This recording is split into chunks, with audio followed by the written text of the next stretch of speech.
This is a Power 98.7 podcast. Now we're talking. Subscribe to Power 98.7 podcasts in iTunes or wherever you get your podcasts. There's more on power987.co.za.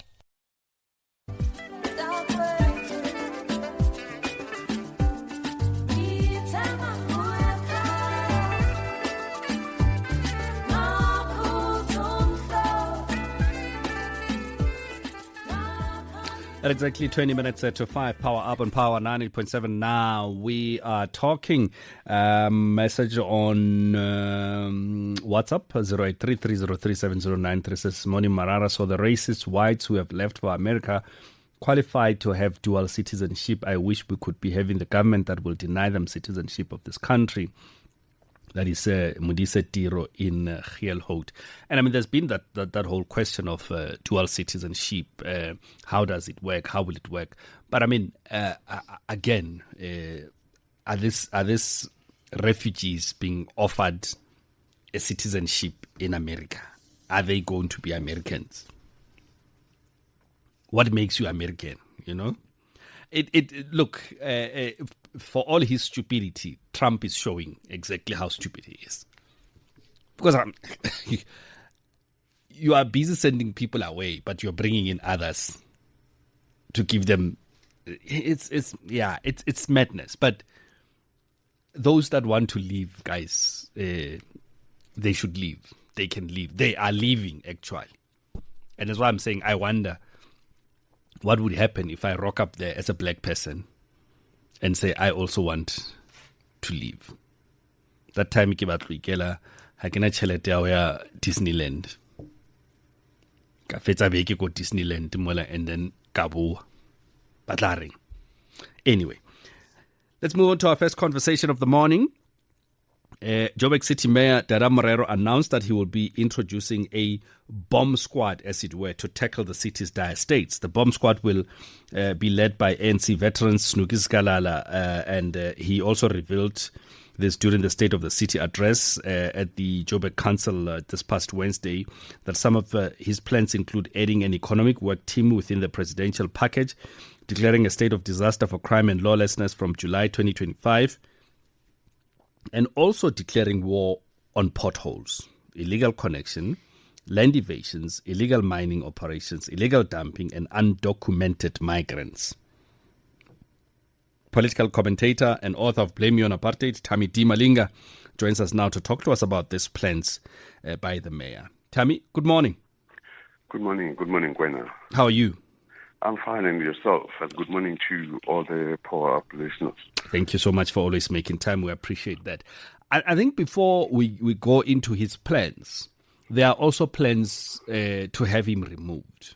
What do you make of that? And this especially comes in the wake of him having done his State of the City address. I think this whole State of the Nation, State of the City address for him, I saw a lot of people commenting on it and saying, wow, it was a very brave State of the City. You know, Johannesburg is coming back to its feet. For him, it was, to use the old words of P.W. Botha's speech, for him it was crossing the Rubicon. It was a speech that, you know, a do-or-die speech for him. And it's a speech that he was basically trying to save his career because I think he knew that the axe was grinding. What do I make of the fact that there's people trying to have him removed? I think to an extent, you know, he's going to survive it. He's going to survive it based on the fact that, you know, he's tried to pull a bold one with the moves that he's made. With his address, he's tried to pull a bold one and he's tried to just throw in just key figures. There's also a campaign running. I've seen it on social media of having him re-elected as the chairperson of the ANC in the Greater Johannesburg region. So there's just a lot going on. There's just a lot of rallying behind him and building him in terms of, making sure that he survives. If he survives as chairperson of the ANC in the Greater Johannesburg region, he'll survive this. So now let's talk about his plans, bold plans, as it were. Are these plans of a man, as you said, who is trying to save his job, or of a man who's trying to save the city? These are the plans of a man who's trying to save his job, not to the city. For me, the city is gone. The city, for the city to be saved, it's a strategy that has to come also from, the Premier's office. He says we're coming up with the bomb squad. He then he goes on to elaborate what is a bomb squad. He says it's a bomb squad that in war terms there's a squad that goes out to detect bombs and removes them, and therefore there should be a squad that removes bureaucracy and all of that. But let us look at a bomb squad quickly in two ways. Let us look at the bomb squad in terms of what he's saying in war terms. A squad that goes out before soldiers go and detect bombs and remove them. But let us look at the bomb squad in terms of what we've come to know it as. And in the sport, in rugby terms, rugby terms. When last year it was around October, after the Springbok tribes, I wrote an article, and in that article I said what our government can learn from Siya Kolisi and the bomb squad. So I argued that Ramaphosa and his ministers can learn a lot from Springbok performance. So in that, I was saying there should always be a fresh cohort of leaders that are ready to be brought in, to make sure that things are running smoothly. So in rugby terms, if we will remember the Rassie Erasmus strategy, you bring in fresh, guys that are ready to make sure that they go forth and take the game forth. So let's look at what he's bringing in. Mr. Snuki Zikalala, I take nothing from him. I mean, he's well-educated, exiled, came in, worked for the SABC and all of that. Currently, he's the leader of the ANC veterans. I think he's the president of the ANC veterans. The man is on retirement, honestly. Couldn't we bring in someone younger? Honestly. And that is going to be my other question, that we seem to be recycling all these old politicians to try and help in coming up with new solutions. And I find that very frustrating at times, because I'm like, but they failed. Or if they couldn't do it in their tenure when they were still younger, why are we expecting them to do anything different now? Thank you, Kwena. I mean, what can he bring forward? What can he bring forth? Honestly, what can he bring forth? I mean, the SAPC is in shambles. Mr. Zikalala has been with SAPC for most part of his career. It's not like we have the state, the top of the world state broadcaster.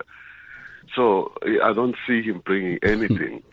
So if we're now talking in war terms, that a bomb squad is a squad that goes out there and detects bombs. We have a very old bomb squad that's actually going to get there and get sleepy on the job and actually be the one that steps on limpet mines and all of that. So. Don't we have young people? Don't we have young bureaucrats or technocrats that can actually go out there and be the one that actually removes all these red tapes, these government red tapes that they're talking about. So we actually need much more younger people. We actually need much more younger people within the political arena who understand government, who understand business too, and then they help unlock all the red tape. But they're not bringing forth those people. But then again, let's go back to his speech. Yeah. He speaks about a bomb squad, but then he also speaks about a war room, and then I'm like, okay, now this is very confusing. A bomb squad is there to talk to. It's something different from what we knew it in the rugby times. A bomb squad is guys who come in there and just get things done. War rooms, we've seen war rooms in South Africa. I mean, the president himself was heading a war room. Yeah, we've seen war rooms. The deputy president, last week he was on the news proposing so many war rooms. I think he proposed 3 or 4 war rooms. War room on jobs, a war room on economy, and war room. For crying out loud, the president himself was heading a war room on ESCOM, something that is being now swept under the carpet. But there's been so many war rooms. So what is it that he's actually saying? He wants a bomb squad. He wants just this. This is the team that's just going to help me solve the issues of red tapes, or this is the team that's just going to be there and dealing with, sitting there and then call the war room and eventually they become another room that's full of cobwebs, like it's been happening in South Africa with all the war rooms that we've been having.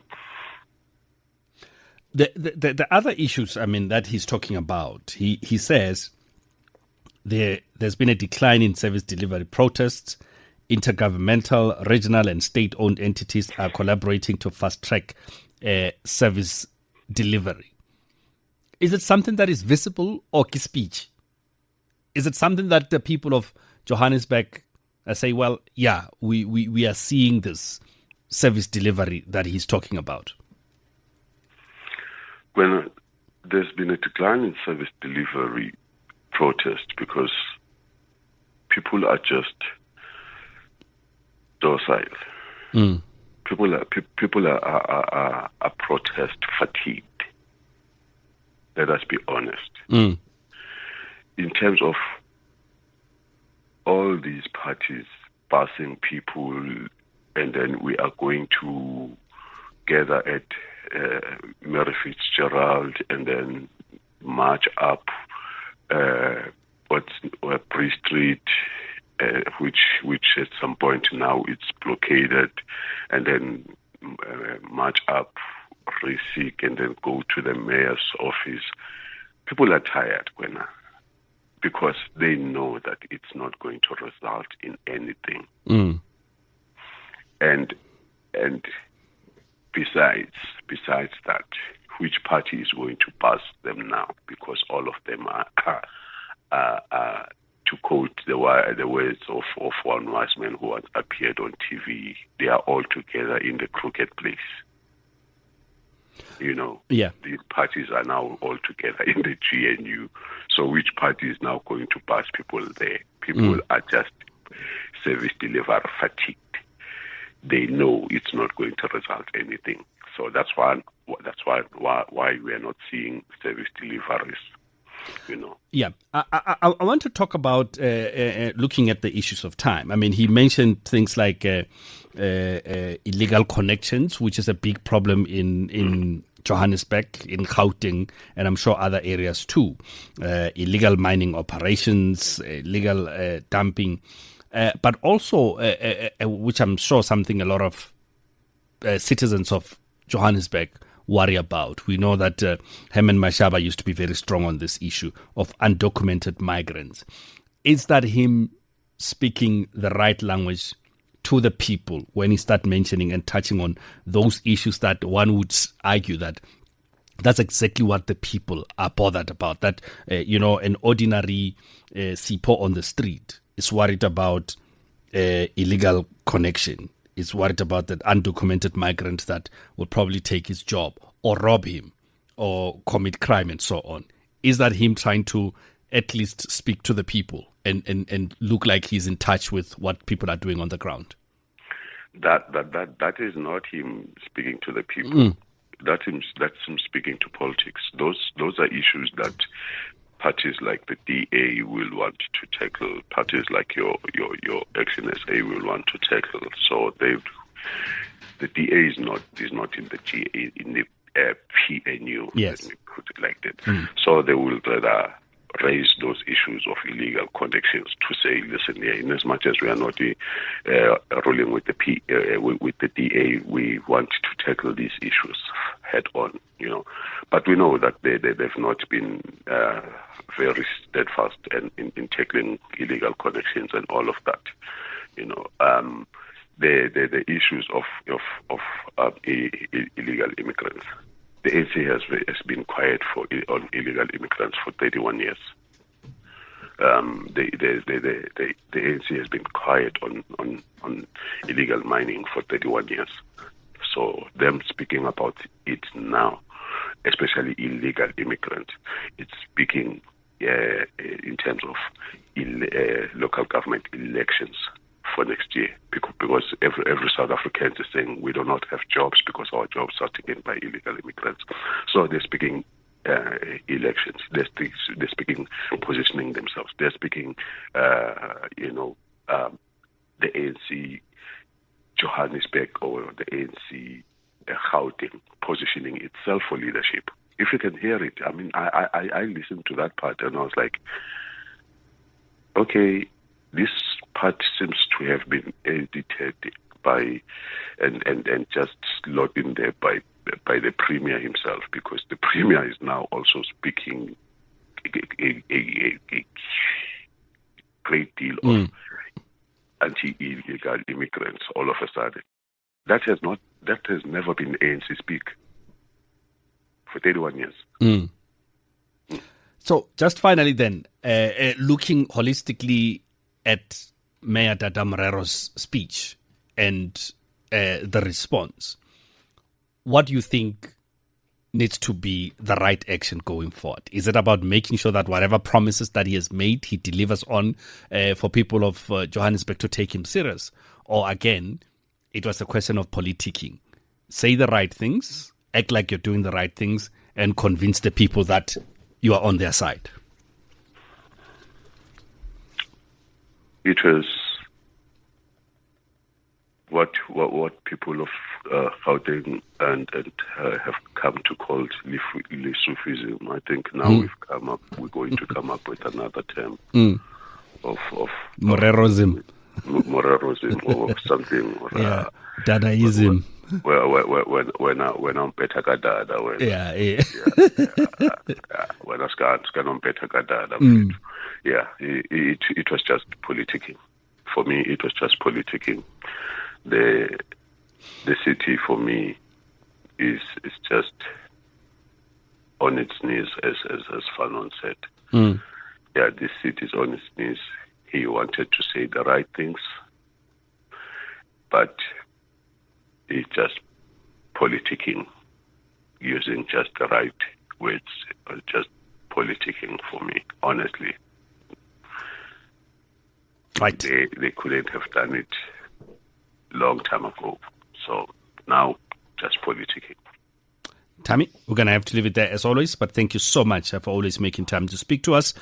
We appreciate your time and your insight. But for people that want to get in touch with you, get your books, check out some of your work, where and how do they do that? Thank you very much, man. I always say that the first point of call is just 3 to 6 #PowerUp. We're meeting here and on X we always having discussions with other guys, and then also on X at Tammy25. That's where we're having discussions. Facebook, LinkedIn, and all other platforms. I am Thamsanqa Malinga. And you can check out my books, exclusive books, Book Circle Capital in Mayville. And I always forget this bookshop in Cape Town, and I always say what I want to name it. Yeah. There's a bookshop in Long Street. It's very popular. It gets mentioned on the Red City bus tour in Cape Town. That's the one bookshop in Cape Town. Yeah, you check out my books there. Also, Tammy Malinga, where you want to have private conversation, discussions, and I've get people writing on me. So yeah, then let's have a chat, man. All right, fantastic. Tammy D. Malinga, political commentator, author, but also a staunch member of the cult of Power Up. It's 5 o'clock. You've been listening to a Power 98.7 podcast. For more podcasts, visit power987.co.za or subscribe wherever you get your podcasts.